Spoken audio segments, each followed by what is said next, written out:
So welcome everybody to the Future of UX. For those of you that don't know me, I'm Lauren Kelly, CEO and co-founder of Fearless Group, and I'm here today representing Fearless Community, and I'm joined by Jared Spool. So Jared is known for his incredible content and his big opinions on our industry, and I thought he'd be a great person today to talk to about this subject. So Jared, for the purposes of our newbies, do you want to give a quick intro about you and what you've been up to? Well, in addition to watching as much of the funeral as I could, I lately have been working in the area of strategic UX and helping UX leaders and people who want to become UX leaders be find themselves the tools and skills and things they need to really make change happen in their organizations. Amazing. So with that in mind, my first question for you is, what is your opinion on the cookie car approach of UX and how UX teams are being set up? I think that this idea of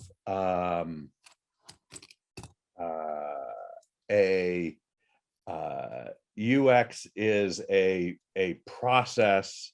This idea that there is a process for UX, I think, has been a flawed idea from the beginning, and that leads to this notion that there's one way to do things, or there are steps. You figure out the requirements, you talk to the stakeholders, then you go build your personas, all the things you see in almost every portfolio case study of 2 sentences about the problem and then launch right into, here are our personas, here's a picture of stickies on the wall, here's some wireframes we built.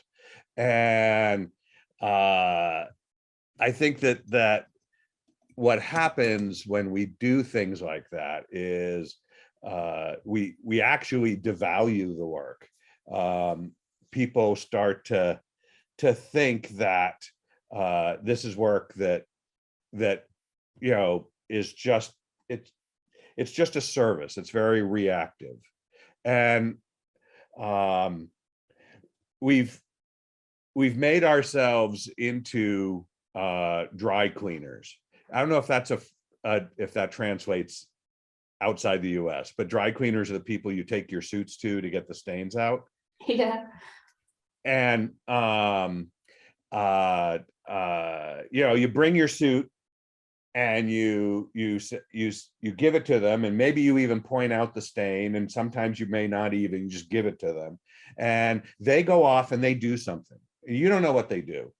And then you come back a few days later and the suit is clean, hopefully, if they've done a good job. And they hand it back to you. And that's the whole interaction. And we've reduced UX to this sort of idea of give it to me, I'll go off and do something and come back, and that's the interaction. And that's not particularly good. I mean, it's not helpful. What it does is nobody, if you ask who are the 5 most important people in your life, no one's going to list their dry cleaner.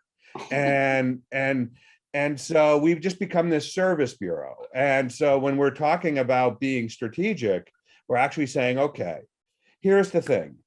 Every decision that's made in an organization is absolutely critical to the user experience. Right? There isn't any decision that anybody makes, whether it's in sales or finance or senior management or marketing, that doesn't affect the experience that users have.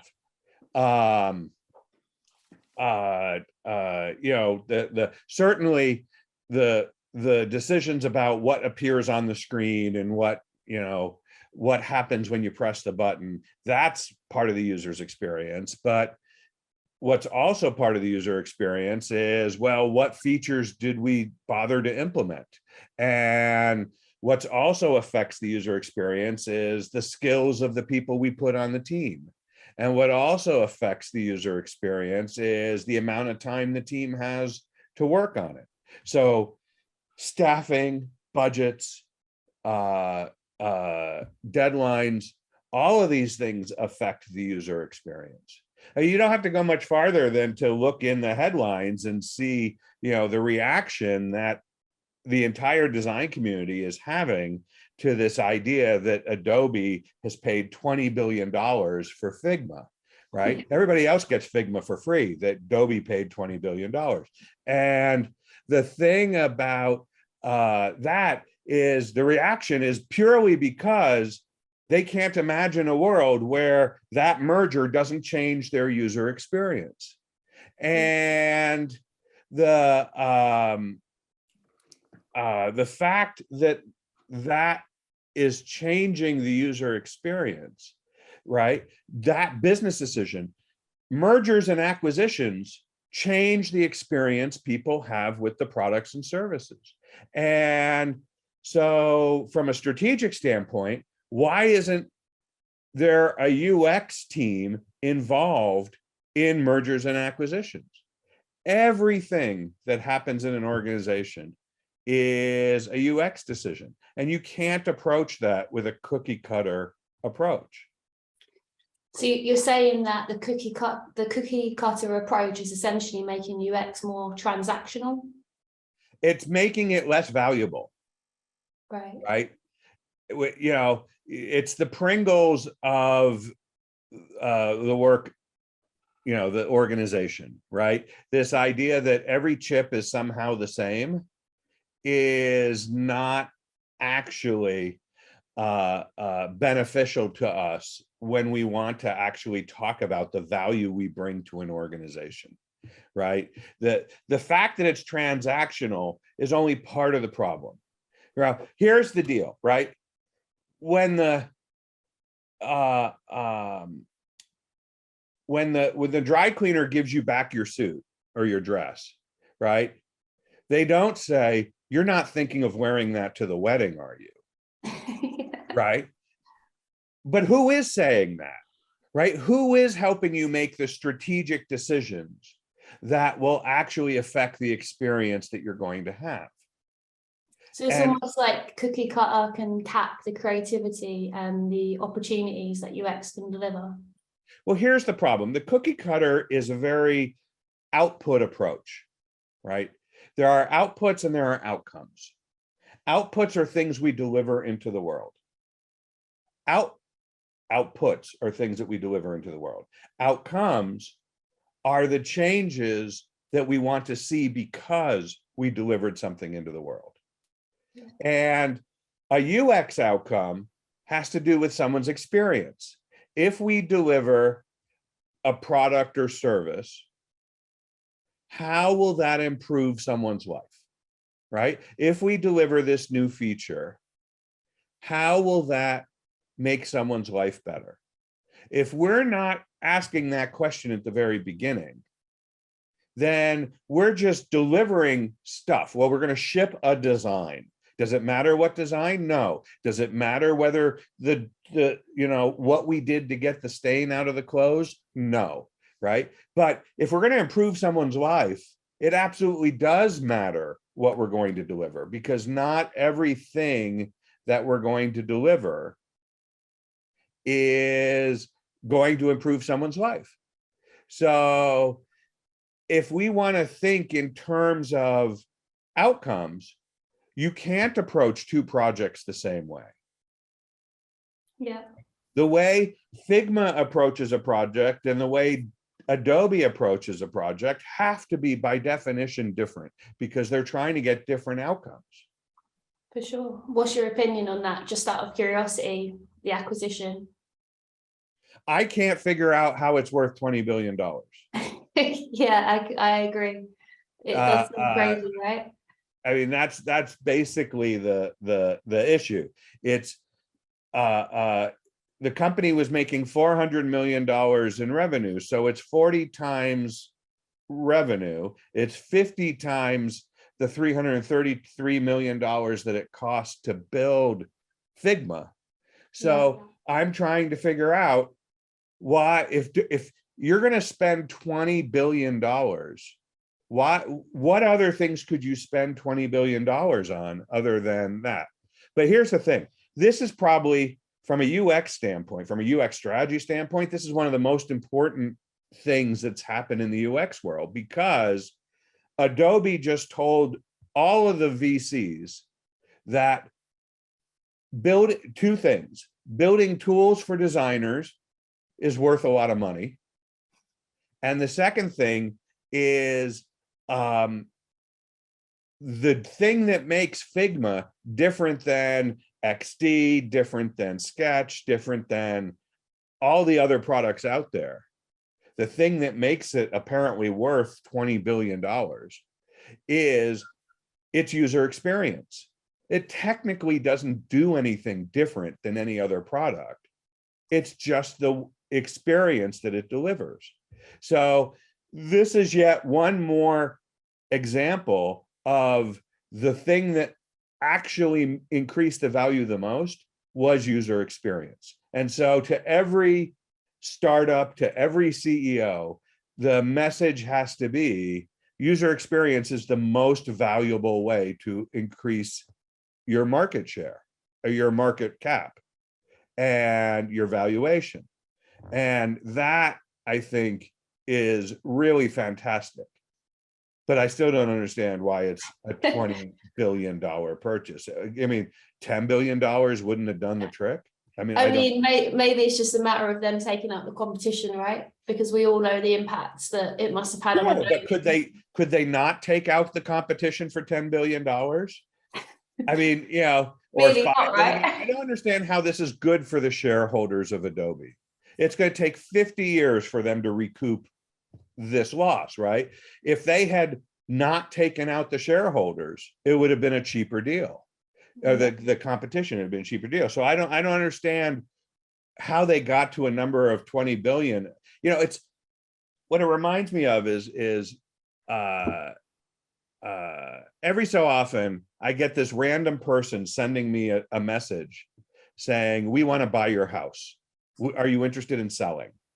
And my house is not on the market. I'm not interested in selling, but everybody else tells me that that these people do this all the time. And so I get these messages, you know, do you want to buy your house? And so every time I get the message, I say, absolutely. If you will give me 3 times the market price for the house, I will sell it to you. And then I don't hear anything. And that feels like that must have been what happened, except Adobe went, oh, okay. Yeah. It's what we call in the business a fuck you price. And I think Adobe just paid the fuck you price. Nice, fair enough. Okay, so one of the other questions I have for you is I'm noticing there's this emerging coach market where there's a lot of people acting as design coaches, and they're popping up everywhere. What's your opinion on this? There's an old saying, those who can do, those who can't coach. He says, because he does a coaching thing. I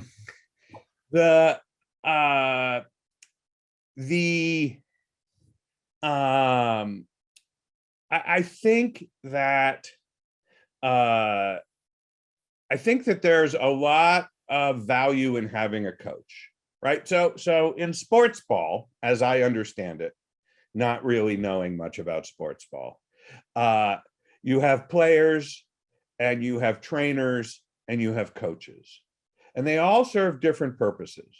The players are the ones who actually get the job done. But the coaches are the ones who decide, to some extent, which players are doing the best and how to get the most out of each player. And then the trainers are the ones who help the players develop the skills, develop the muscles, whatever it is trainers do. They help with all that stuff. So you have 3 different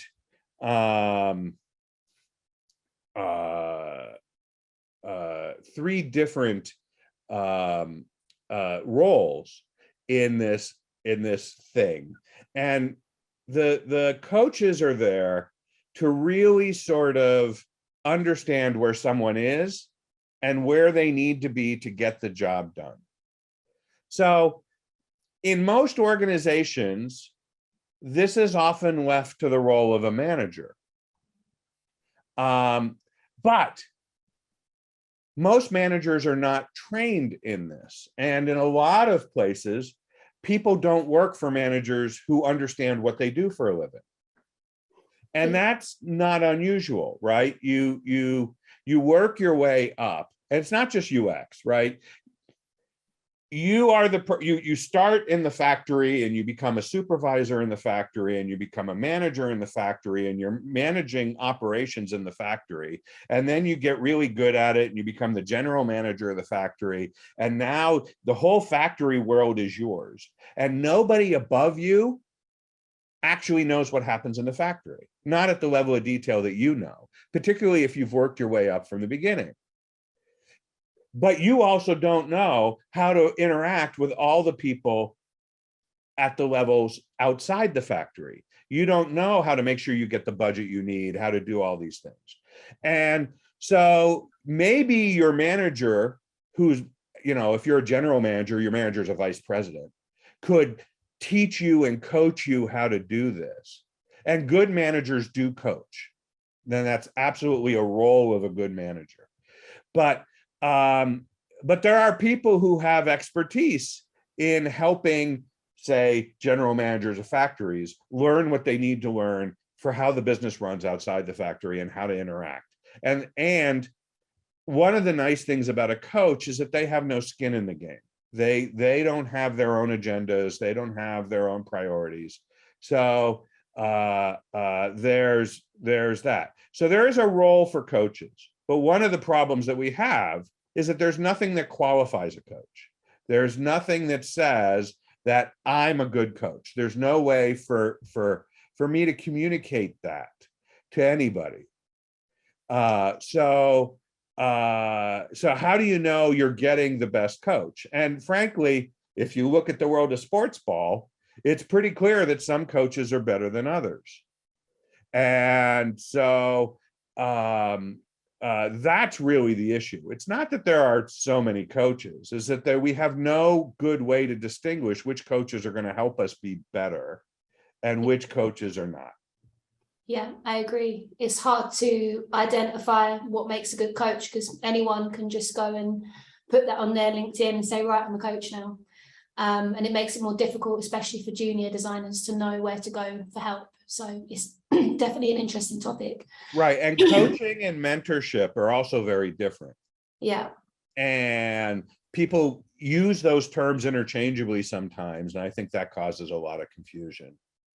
Yeah, absolutely.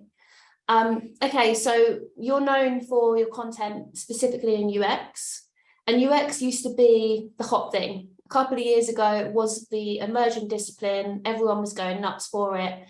But now it seems like product design is the golden child. What does that mean for UX?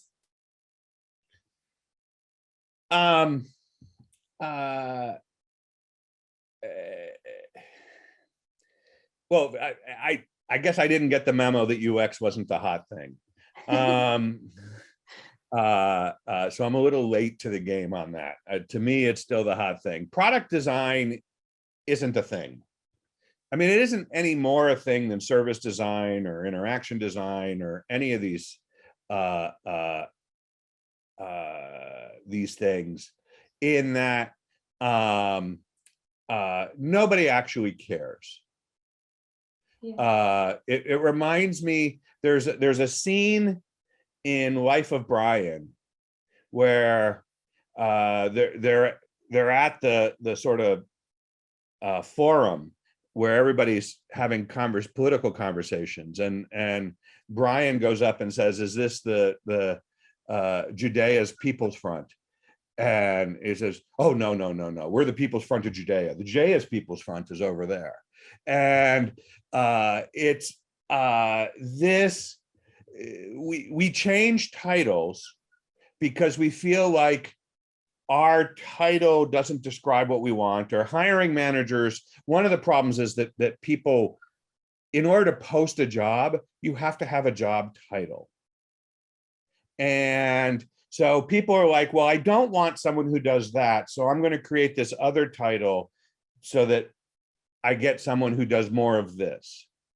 And the product designer title came out of the fact that people, for good reasons, didn't want to hire a visual designer and an interaction designer and an information architect. They just wanted someone who could get a product out the door. And so it became this sort of conglomerate. But those are titles, and UX, in my mind, is not a title of a job. In fact, it shouldn't be a title of a job, because the first time you say that group of people over there, they're the UX people, you're basically saying that everybody else has nothing to do with the user experience. And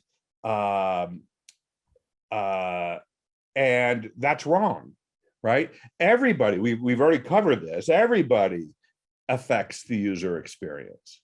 And because everybody affects the user experience, we don't really want there to be a UX group per se, because that implies that they're the only ones who have anything to do with the user experience. And that I think is an endemic problem. It's an issue. So I think, titles are what people are hiring. Look, there's only one purpose for a job title, and we shouldn't use job titles for anything other than this one purpose. And the one purpose is to communicate to the human resources group which salary band they're going to put the person, so that they make sure that they pay men more than women, right? That's the only purpose for the title. If we use the title for anything else, we get ourselves into trouble. What we need to be thinking about as a field is skills, right? What we need to be thinking about is capabilities and expertise and knowledge. And someone who's a product designer, that doesn't tell you anything about their skills, their experience, their knowledge, their capabilities. Do you not think that part of the reason that product design is so popular right now is because companies see it as an opportunity to get a broader skill set in one role? They see it as an opportunity to get both. Oh, sure, because that's more effective. Activity. Absolutely. Generalists are always going to be more valuable than specialists. And in our field, we don't really have specialists, right? If you think about the medical field, in the medical field, they have specialists. There's a guy who is a doctor at the Leahy Clinic, which is about 8 miles from where I live, who specializes in hands and wrists. His guy name is Stephen Margles. He is one of the world's foremost authority in hands and wrists. People, concert pianists and tennis players who injure their wrists and potentially are out of their careers for the rest of their lives, go to see him, and he fixes their wrists and they get to continue their careers. And so people come from all over the world to see Dr. Margles. He doesn't work on elbows. He doesn't work on shoulders. He just works on hands and wrists. That's all he does. And, if you have a hand and wrist problem, you can go see him. It'll take you 6 months to get an appointment because he's up to his elbows in hands and wrists. But the thing is, and some of these jokes are only for me, I just want to point that out.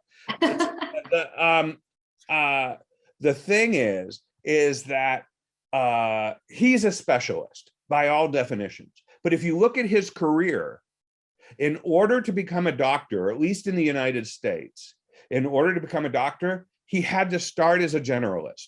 He had to be able to deliver babies. He had to be able to suture wounds. He had to do all the things. In fact, part of the medical education in the United States is you do what's called a residency. And in a residency, you actually spend 6 to 8 weeks rotating between all the different specialties before you choose one.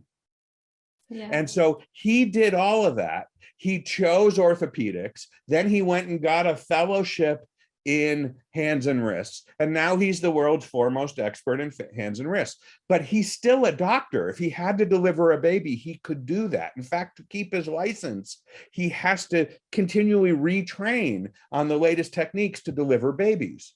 So even though that's not part of the hand and wrist regimen, delivering babies is something he can do.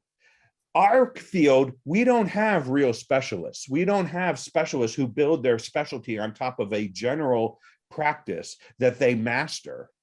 We have what I call compartmentalists. Compartmentalists are people who can only do one thing. I can only do visual design, or I can only do user research. And the problem with that is that if there's only one thing to do that you can do, you're useless if that's not a thing anybody needs at that moment. So the reason we see a shift towards product design, which is the equivalent of I need a generalist, is that my workflow varies. Sometimes I need someone who's going to make the menus, and you need to do the interaction, the IA, the information architecture. Sometimes I need someone who's going to actually create and the colors and the grid and the type, and I need someone with visual design skills. Sometimes I need someone who is going to go out and talk to customers and actually learn what they need. I need user research skills. And I really need this in all of the people I hire. If I have a team of people who can do all of those things, then it doesn't matter who's available. If I need it done, someone can get it done. But if I have what people call a T-shaped person, I have to wait till the person with the right T is available to get the thing done. And there's a backlog. And businesses abhor a backlog. So we don't want that.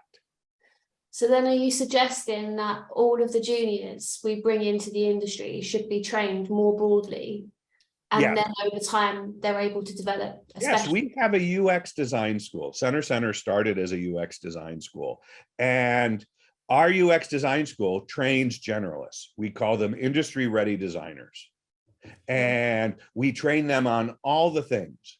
If they want to build on that over time to become specialists in a thing, then all the best to them. And by the way, our graduates do that, but they don't become specialists in interaction design or in visual design or in research. They become specialists in things like healthcare. They become, because the UX work in healthcare is different than the UX work in financial services. And the UX work in financial services is different than UX work in the automotive industry. And UX work in the automotive industry is different from UX work in the security operations industry.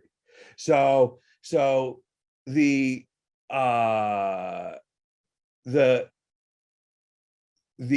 specialties that our graduates create as we've watched them in their career is they become really good at understanding how to do UX in their industry. And people, if you have two candidates, one who are two candidates that are basically the same in terms of all their skills, except one has 10 years of experience working in your industry and the other one's never given a thought to your industry before, it's a no-brainer as to which one you're going to hire. Sure.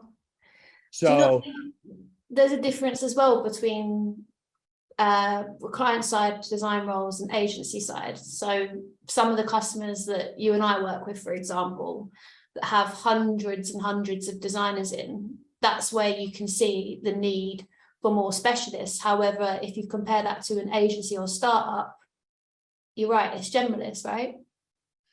So there are more and more agencies now, and I'm seeing this as a trend, that actually specialize.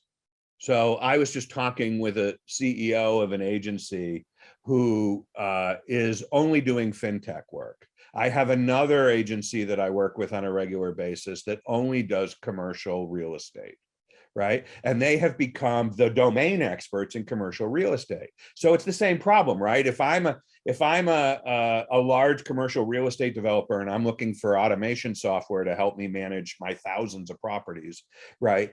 I can hire an agency that knows nothing about commercial real estate, or I can hire folks who've been working in commercial real estate for dozens of years. And suddenly that group that understands commercial real estate is much more valuable, because it turns out at some level, when you get into the nuance of a domain, that's much more difficult to learn than UX. Yeah. So a mediocre UX person who really understands a domain will often be more valuable to an organization than a fantastic UX person who knows nothing about a domain. Yeah, I agree. It's interesting that we basically expect juniors to start as generalists, find a specialism, but then actually when they move into leadership roles, they have to go back to generalists. Well, yeah, I think there's a whole nother problem there, which is we're not good at helping people transition into being leaders.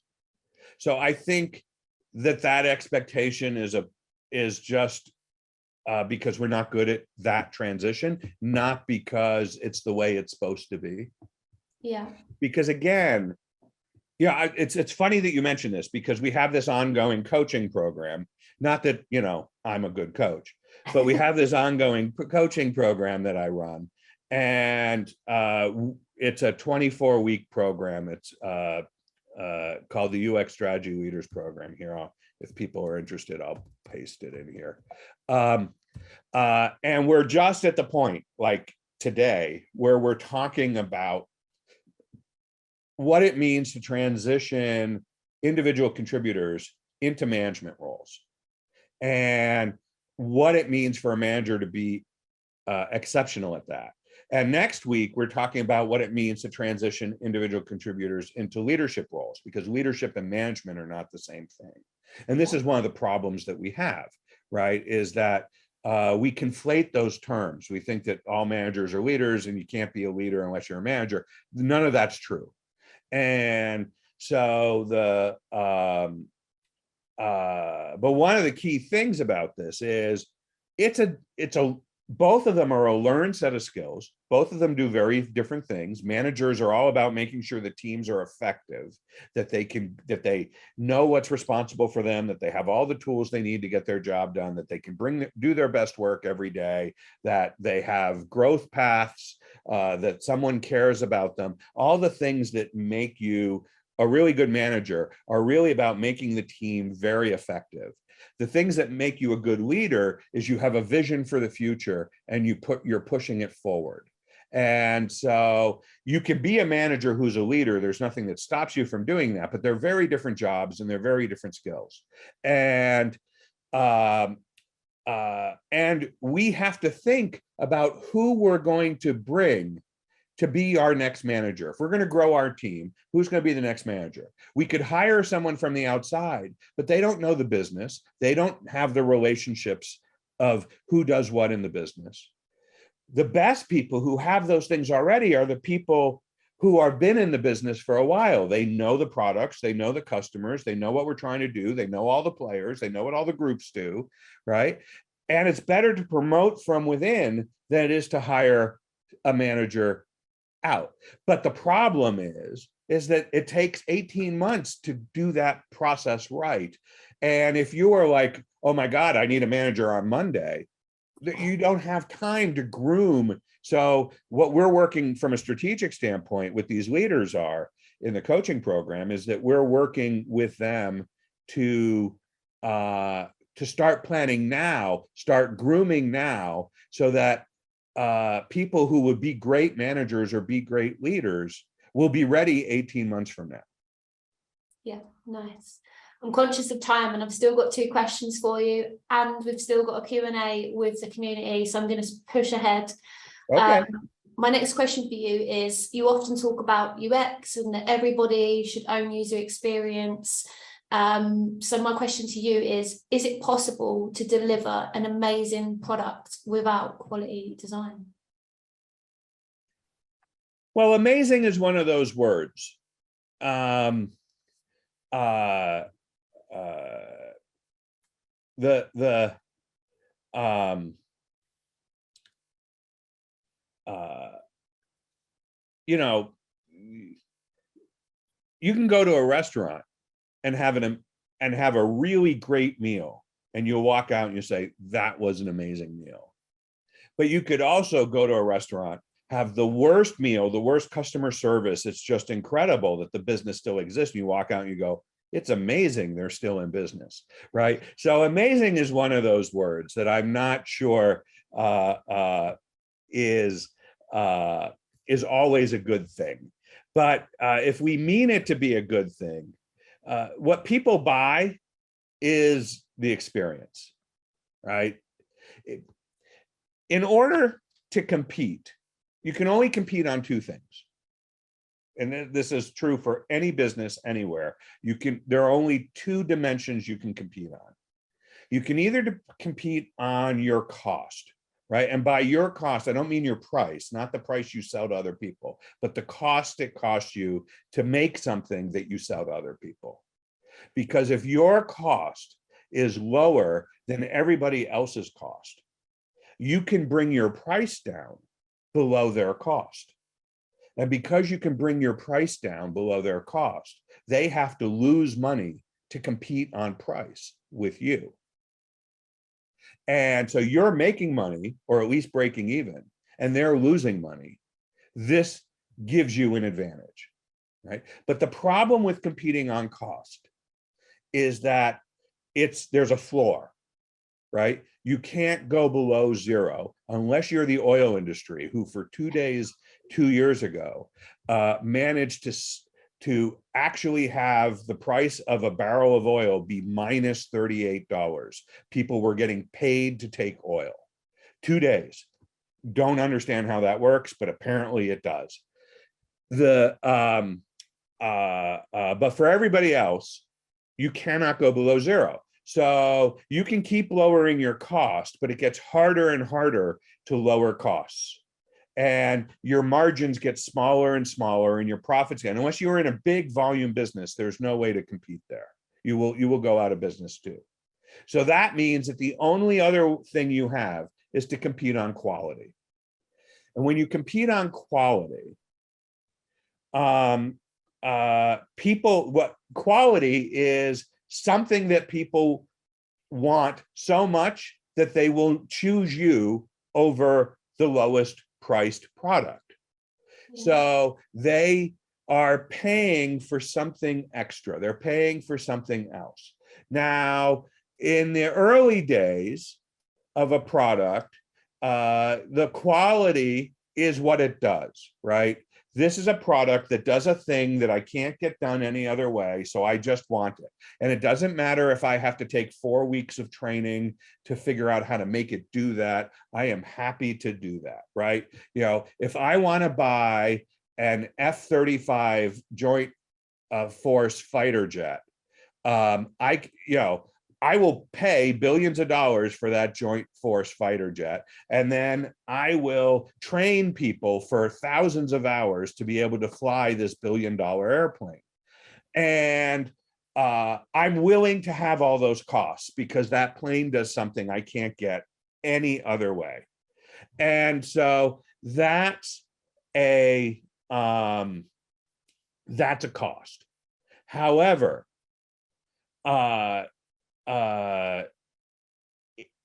at some point, training is no longer something people are willing to pay for, right? Training is the opposite of usability. If a product's not usable, I have to be trained to be able to use it, right? If the product is usable, then it becomes intuitive. And if it becomes intuitive, then I don't have to get trained to use it. So now usability becomes an attribute that people will pay for. But we've gone beyond just usability. right? Usability is, when something is unusable, you can't use it. It's frustrating.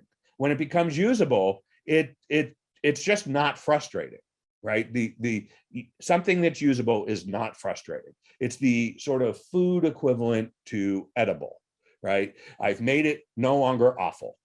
And this idea that we focus on the usability basically gets us to not awful, right? It doesn't suck. To get beyond doesn't suck, we have to then venture into another dimension, and that dimension is delight, right? Something is delightful. And so what makes a product delightful is usually one of three things. Either it's pleasurable, or it has optimal flow, or it delivers meaning. This framework comes from Dana Chisnell. And the pleasurable, when I check in, there's a hotel chain in the US called the DoubleTree Hotel. And when you check into the DoubleTree Hotel, as you're checking in, they hand you a freshly baked, still warm chocolate chip cookie. And for me, this is absolutely pleasurable. I love the chocolate chip cookie. It's great. And I don't pick the hotel because of the chocolate chip cookie, but I know people who do. And so, so that's delight. Optimal flow is when we take something that takes 50 minutes or 2 hours and we get it down to 20 minutes or 5 minutes. And that's optimal flow. People will say, wow, that didn't take nearly as long as I thought. That's delightful. And then the third is meaning. Meaning is where by my using the product, I'm benefiting someone else. And I'm making things better for others. These are the things that bring us into the realm of delight. And so to get back to your very simple question that I've now made very complicated, the answer is, if we're talking about the good definition of amazing, the answer is no. If you want to make an amazing product, it's all about experience, because that's the quality that we have to build that has to be different than any other quality in order to be able to charge higher prices, so that we're not a commodity product that's trying to race to zero by lowering our costs. And do you think it is that complicated, or is it just a case of companies like Netflix, Amazon, etc., have made our experiences so seamless that we now just expect products to work like that? I know, especially UX designers, we're the first to get frustrated and notice a bad experience. People just expect it, right? Some people expect more than others do. I think there is. So one of the things about delight is eventually it becomes an expectation. People who always choose the DoubleTree Hotel, when they go to check into the hotel, if they don't have a cookie, they get pissed. Right? They get really upset. Yeah. And that's because the hotel has trained them to expect it. Once it becomes an expectation, you're now in the realm below usable when you don't deliver. Yeah. And so the trick to delight is that you have to exceed expectations and anticipate needs. And so that's sort of the key. And when you're exceeding expectations and anticipating needs, no, people don't expect that. And that's what makes it something that they pay extra for. It has something about it that makes it surprisingly different than everybody else. Once it's no longer a surprise, then it's lower. But keep in mind, this is all relative to what your expectations already are. If you go in the United States, the government agency that has the worst bureaucratic reputation is the Department of Motor Vehicles. And if you go to get your license renewed, in most places, you have this expectation that experience is going to suck. You put it off as long as you can, and then you clear your calendar for the day because you know you're going to spend a long time there to do a simple thing. And when that doesn't happen, when you walk in and it's done, or you can do it online and you didn't even have to go in, it's like, whoa, that's absolutely amazing. And so suddenly, that expectation that it's amazing is met. But now that becomes the new expectation. Why can't I do other things online? Becomes the problem. And so that's the issue. Okay, I'm conscious of time, so we're just going to take 5 minutes on the next question, and then we're going to kick to the community in the chat to pick up Okay. our lovely viewers' questions. My last question for you is, what advice do you give to design leaders that are going into an organization that don't understand design? Scott Birkin has a fantastic book called Design Makes the World. I think that now I'm going to have to look it up. You know, you gave me the question before we started. I knew you were going to ask me this, and yet here we are, and I can't remember the name of Scott's book. But here we go. How design makes the world. Okay, I was close. I left off the how design makes the world. This is probably the best introduction to design that I have seen. Scott wrote this book with those managers in mind. But I think the place to work, if you have suddenly a manager, so your question is, if you have a manager who doesn't know what you do about it? Am I in? Yeah, okay. So I think in addition to giving them Scott's book, the key thing is talk about outcomes. Keep bringing the conversation back to outcomes. If we do a great job on this, this is the person whose life is going to be better, and this is why. And this is how we're going to make it better. Because everybody understands outcomes, right? If the dry cleaner gets the spot out of your dress, you can wear it and look stunning at the wedding, right? Everybody understands that. You don't have to understand at all what they did to get the spot out of the dress. Yeah, I'm with you. Amazing. Well, I'm going to cut it there, and I'm going to ask my lovely co-host Laura to read out some of the questions from the community and the chat from today's event. Cool. I don't know how many of these we're going to get through, but let's see how many we do. So we had one from Caroline earlier that goes back to the conversation around coaches and mentors. And Caroline asked how you define the difference between a coach and a mentor. So a coach is a role that's established.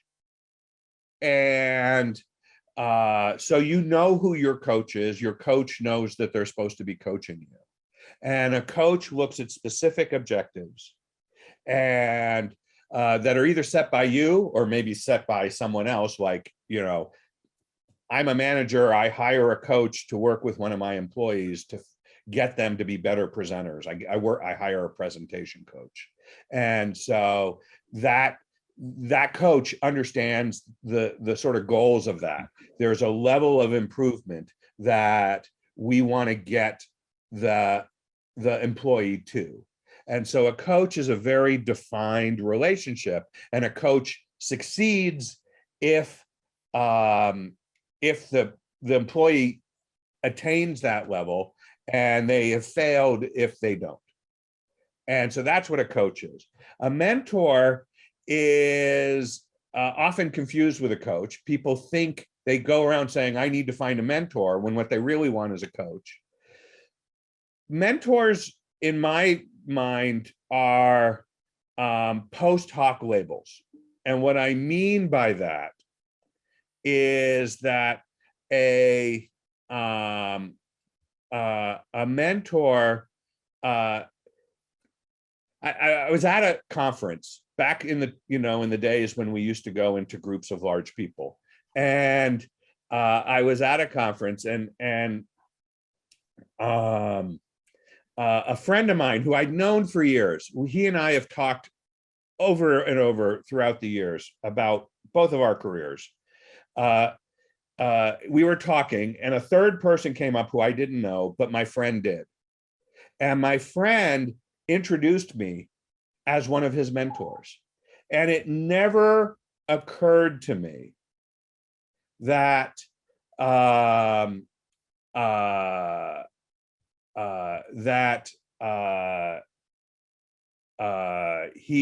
that I was his mentor. We had never had a conversation about me being his mentor, right? But what he said was that I had been incredibly influential in his career. And it turned out that the things we talked about in our conversations were really helpful in him navigating his growth. And I thought about this, and I thought about all the people who'd been really influential in navigating my growth. And I realized that I do have a list of mentors, none of whom actually think of themselves as a mentor, as my mentor. We never talked about it. And I think that a mentor is someone who's influential in your growth, but they have to be a friend first. A coach is just a business transaction. You hire a coach like you hire a dentist. I don't have to be friends with my dentist. Yeah, that makes a lot of sense. I find, me personally, the best relationships where I've mentored people or I've been mentored is, as you say, it starts as friendships. You don't even realize that that's a dynamic until years later down the line when someone says, who is this person to you? So yeah, that makes a lot of sense. Everybody I know who feels like they had a really great mentor, it was never a explicit an explicit role. It was never ever defined. It was just like, no, I've just looked up to this person, and when they said something to me, I thought about it extra hard, and when they told me things I didn't want to hear, I actually paid attention to it. So yeah, that's key. But yeah, I don't need to be friends with my coach. I don't even need to like my coach. In fact, a really good coach, I may learn to hate at certain times because they're going to push me in ways I don't really want to go. And they may not work for me, right? They may work for my boss. Just like my dentist. My dentist doesn't share the same politics I have. And my dentist tells me every time he starts the appointment, he tells me about how much fun he's had on his boat. And all I'm thinking is, wow, that crown bought the engine for your new boat. And I don't like my dentist as a person, but he's a great dentist. Awesome. Laura, next question, please. So I think we've got time for one more. So I'm going to go for this one because I think it really is going to, it's quite a big one, but I think it will bring us back round to the future of UX. So this person said, this has come in before. So what is Jared's take on the future of our profession when we kind of look at all the trends around cross-industry, interactive mixed media, the physical, the digital? Do you see it kind of converging specializations with disciplines? And if so, like in which measure or form? Well, that's an easy question to answer in 5 minutes.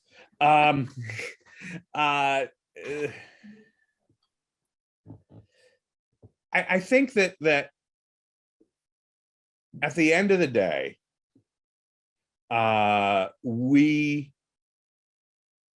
are here to improve people's lives, and we're the ones in the organization who keep reminding the rest of the organization that that's what we're here to do, because the rest of the organization has lots of pressure to look internally and to worry about numbers and to worry about profit and to worry about sales and to do things to get us there. But but someone has to keep saying, how does that improve someone's life? Because when we don't, we do things like we focus on, say retention. And when we focus on retaining customers, we do things like when they try to cancel, we try to make it harder for them to cancel. We tell them 1,000 different ways that they can still benefit if they stay signing up. One company I recently saw, actually, if you tried to unsubscribe from their online service, put pictures of employees on the page and asked you to pick the one that they're going to have to fire because you're quitting. And they said it was a joke, but it's not a joke, right? That's how people think about retention when we don't think about the humans at the center of this. If we want our organizations to be human-centered, then we need to be the ones to say, if we do a good job on improving our retention, how does that actually benefit someone's life?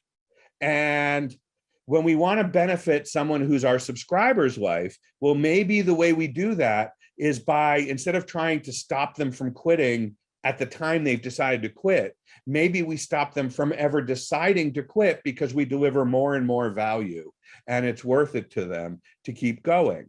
So that's that I think is the future of our field, is that we have to shift to being the place where we always plant the seeds of how is this making a better life for the user. And whatever skills we have to develop in order to make that happen in our organizations, we will have no trouble developing those skills, whether they're technical skills or political skills or social skills or sales skills or marketing skills, whatever they are. That's my take. Amazing. Well, we are out of time. We've got a minute to go. That's absolutely amazing. I thought we were definitely going to run over with all the questions that we've got. Jared is in the Fearless Community Slack. He will pop his head up every now and then if you do want to fire your questions into Slack. And please do let us know how you found the event, and use the general channel. Laura will be following up with a recording for those of you that want to have a copy of the event, and for those that couldn't make it today. But Jared, you've been amazing. Thank you so much for sharing all your wisdom with us today. Thanks. I'm posting a link to our Leaders of Awesomeness community, which people can join. I just have to do that. There we go. And thank you very, very much. I am in the community. You can summon me by just adding me. It's sort of like Beetlejuice. If you say my name 3 times, I show up. So I'm there as at Jared Spool. So feel free to ping me there. I do come in and butt my nose into various conversations at times. So don't be afraid. And thank you for encouraging my behavior. This was fun. Amazing. Thanks, Jared. Thanks, everybody. Chat to you soon. Bye.